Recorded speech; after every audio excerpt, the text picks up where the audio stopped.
Hi, good day everyone. Ako si Oliver Koo from Baguio. Nakatira dito sa Baguio Palace Hotel. Owner ng time-lapse hobby shop. Naka-focus kami ngayon sa mga mini racetrack, all about RC.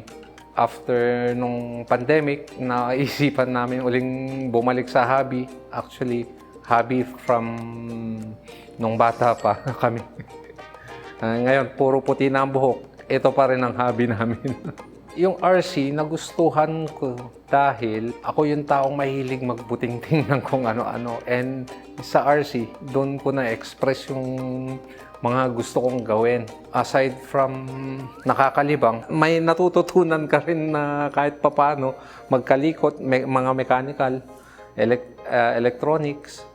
And I find it lalo na pagka may races, parang competitive din,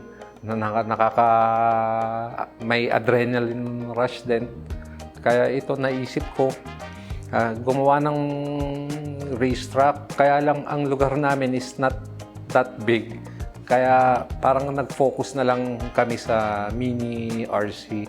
Parang sabi nga nila, the smaller the car, the longer the track. Ang mga trucks namin dito, meron kaming para sa touring, meron din kaming rallycross, parang meron din kaming racetrack sa Baguio, and also mini crawlers. May mga bundok kami na artificial na mountain na ginawa kami para mag-fit yung mga small scale na crawlers.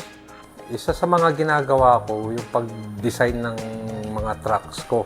Ito yung mini crawler na truck na ginagawa ko. May road siya, tapos may mga bundok para pwedeng isa rin na pantanggal ng stress. Itong lugar, open naman for race organizer. Kaya, halimbawa, Tamiya Mini 4-wheel, pwede silang lumapit sa akin kung gusto nila mag-organize ng race, even 1/10 scale RC. Regular kami nagpapa-race rin. Although may mga organizer na lumalapit.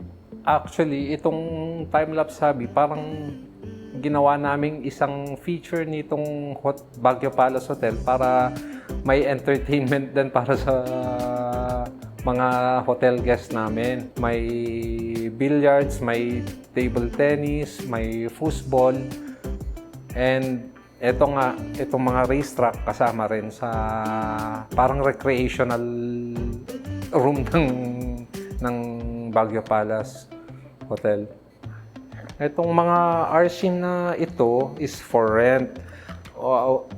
Ang stock ko ngayon is all for rent pero we are expecting yung mga stocks namin para makapagbenta rin kami. Itong mga RC na to, somewhat stress reliever din para sa mga gustong mag-relax dahil nakakatuwa rin actually. Magandang pang pastime. This shop is open from 10 a.m. to 10 p.m. ng every day. We are inviting yung mga visitors na who will be staying in Baguio na come and visit us para ma-relax kayo, or yung mga taga Baguio na enthusiast na gustong magpalipas ng oras, you can always come here at Baguio Palace Hotel to have some fun. Hopefully, mas lumaki ang community ng RC enthusiast dito sa lugar natin. Again, this is Oliver Koo from Time Lapse Hobby for All About Wheels Manila.